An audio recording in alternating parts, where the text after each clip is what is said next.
긍휼은 이렇게 말하는 거예요. 너는 나를 너 집처럼 생각해라. 그래서 너가 나 안에 거하라. 이 말이 그런 말이에요. 너는 나를 너 집처럼 생각해라. 무서워하지 말고 두려워하지 말고 예수님이 요한복음 14장에서 너희는 근심하지도 말고 두려워하지도 말라. 그렇게 말씀하시면서 내가 너한테 거한다. 그랬을 때 너는 나를 내 집처럼 생각해. 너는 고아가 아니야. 왜냐면서 그 긍휼함으로 그를 초대하잖아요. 그런 거예요. 그러면서 우리도 주님이 나에게 주님이 집을 지을 수 있도록 그렇게 공간을 마련하면서 주님도 내 안에 거하십시오. 그렇게 되는 거죠. 그리고 또 긍휼은 나는 너 이름을 안다. 이렇게 말해요. 모세가 원컨대 주의 영광을 보이소서 그랬더니 주님이 그러잖아요. 나는 내 이름을 알고 있다. 나는 너를 이름으로도 알고 있다. 근데 그것이 무슨 뜻이냐면 나는 너한테 지대한 관심을 가지고 있다. 여러분의 이름을 다 알고 계시죠? 주님께서. 여러분은 그분에게 지대한 관심거리예요. 하나님이 오늘은 계속 저한테 말씀하는 게 I'm so excited about you. 나는 너희들 때문에 너무 신이 난다. 그러는 거예요. 생각해 보세요. 어떤 분이 여러분에게 왔는데 여러분 때문에 막 신이 나는 거예요. 여러분을 만난다는 생각에도 신이 나고 여러분을 생각만 해도 신이 나는 거예요. 그럼 얼마나 여러분 행복하겠어요? 근데 하나님이 우리를 그렇게 보세요. 나는 너 때문에 너무 신이 난다. Excited about you. 그런 존재예요, 우리가.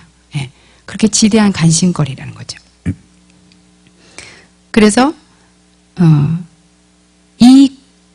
이 사랑을 믿어드리고 그 긍휼을 믿어드리고 그것을 온전히 믿어드린다는 것은 우리가 그분에게 온전히 용납되었다는 것을 그것을 용납하는 거예요. 믿음은 그래서 하나님이 나를 완전히 용납했다는 것을 그 사실을 용납하세요. 그거를 거부하면 안 돼요. 주님이 나를 완전히 용납했다는 것을 그거를 믿어드리고 그걸 억셉트 하십시오. 그리고 그 사랑과 그 긍휼에 확신을 가지세요. 여러분 그 사랑과 긍휼함에 확신을 가질 때 여러분이 하늘이 열리는 것을 느낄 수 있어요. 많은 사람들이 그 사실 안에서 자유하지 못해요. 그래서 닫힌 하늘에 가었어요. 우리 안에서 열린 하늘이 되려면 먼저 우리가 주님의 통로가 열려야 되잖아요. 하지만 그거는 주님의 그 긍휼과 그 사랑을 믿어드리고 그걸 확신할 때예요. 그리고 또한 우리가 우리 자신의 긍휼하고 하나님의 긍휼을 혼동하지 마세요. 하나님의 긍휼은 우리처럼 변덕스럽지 않습니다. 우리는 참 변덕스럽잖아요. 불쌍히 여기는 것 같다가도 미워하고 애증이 있죠, 우리가. 사랑하는 것 같으면서도 딴 생각하고. 그리고 우리는 몸살이는 긍휼이잖아요. 그냥 우리 먼저 생각하면서 긍휼을 베푸죠. 하지만 우리의 긍휼하고 주님의 긍휼이 달라요. 우리는 하나님의 속성을 굉장히 우리 식대로 생각할 때가 많은 것 같아요. 하지만 그 긍휼은 하나님의 속성은 다른 거예요. 우리하고 다른 거예요. 다른 차원인 거예요. 심판도 긍휼입니다. 제가 동생이 있는데 동생이 둘 있어요. 근데 막내 동생이 하나님을 참 사랑했던 동생이에요. 그런데 여러 가지 그 미국에서 생활이 바쁘다 보니까 어느새 이렇게 떨어져 나가 있는 거예요. 근데 이번에 하나님이 치셨어요. 그래가지고 눈이요 갑자기 안 보이는 거예요. 실명될 정도가 된 거예요. 그랬으니 정말 굉장한 일이죠. 아이가 4살밖에 안 되는데 걔를 돌보는 일도 그렇고 굉장히 힘들잖아요. 그러니까 한 달간 요양을 하면서 얘가 달라지는 거예요. 아, 정말 자기는 그렇게 초중하게 생각했던 아들도 아니구나. 아들도 그렇게 중요한 것이 아니구나. 남편도 그렇게 중요한 것이 아니구나. 왜냐하면 많은 신앙생활을 남편과 아이한테 맞춰서 하다 보니까 타협하게 됐어요. 자기는 신앙생활을 하고 싶어 해도 남편과 아이가 쫓아주지 못하니까 타협을 한 거예요. 근데 이제 실명당하게 생겼으니까 그게 이제 생각이 되는 거예요. 이게 뭐가 중요한지가 보이는 거예요. 그러면서 완전하게 회개를 한 거예요.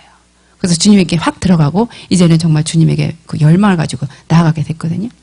그러면서 제가 생각한 게 이러한 어떤 하나님의 이렇게 건드리는 것도 긍휼이다. 그래서 정말 주님 안으로 들어갈 수 있다면 그래서 이 땅에 임하는 심판도 하나님의 긍휼인 거예요. 그리고 이 친밀한 긍휼과 사랑을 아는 교회가 사도적인 교회죠. 우리 교회가 사도적인 교회, 또 사도적인 권능이 더 풀어지는 그 교회인데 이 시점에서 하나님이 우리가 더 사랑 안으로 더 긍휼한 그런 자가 되기를 원하세요.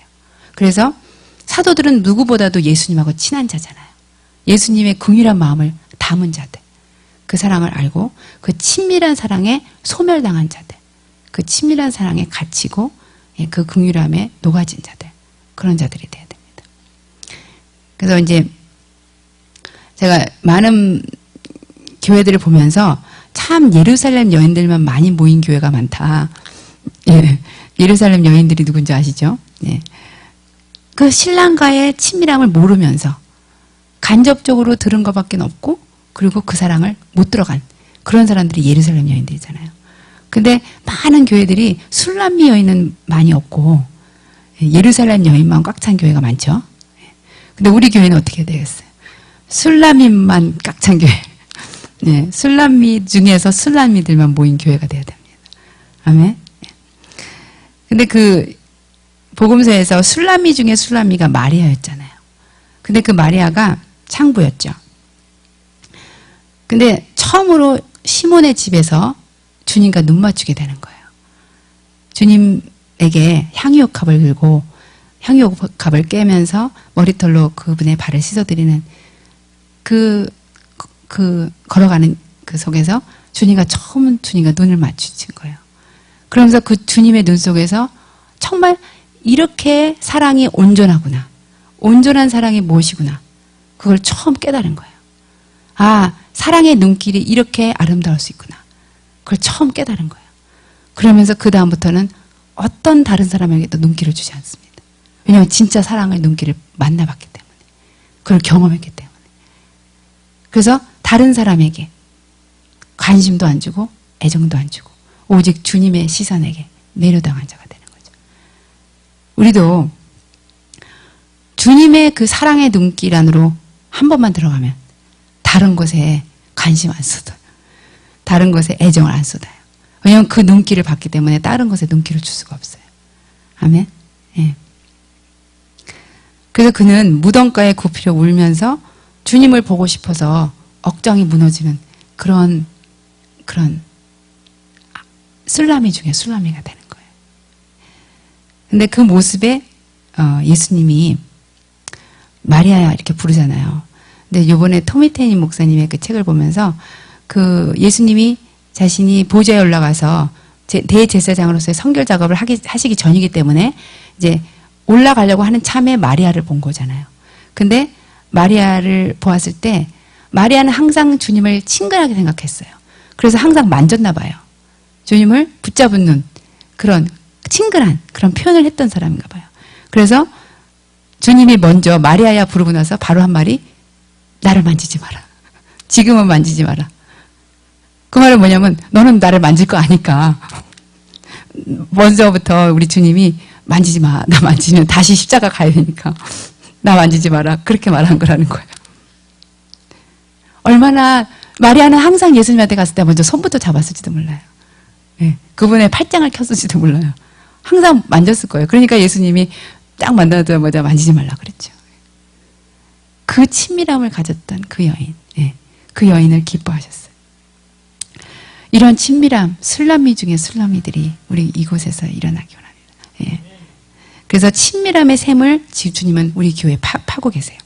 그래서 이번에 신랑의 헌신을 할 때 제가 너무 놀란 게 주님이 저보고 그러는 거예요. 나는 이들에게 미쳐있는데 너도 나와 함께 미쳐야 된다. 그러는 거예요. 그래서 주님 알겠습니다. 나는 이들에게 미쳐있다. 너도 나처럼 나와 함께 미쳐야 된다. 그래서 예 그러겠다고. 근데 그 하나님의 그 사랑의 불이 얼마나 센지 몰라요. 제가 경험했던 것보다 훨씬 더 센 불로 주님이 여러분을 사랑하시고 또 안아주시고 그러시는 거예요. 예. 막 주님이 사랑하는 정도가 뽀뽀를 하고 싶은 그런 정도였어요. 그래서 제가 어떤 분들한테는 이마에 뽀뽀도 해드렸어요. 예. 근데 저번에 바비코너 목사님 오셨을 때 어떤 그 권사님이 이제 어떤 일을 하시냐 그랬더니 아 저는 그냥 중보하면서 주님을 섬기고 있습니다. 그런 분이 있었어요. 나이가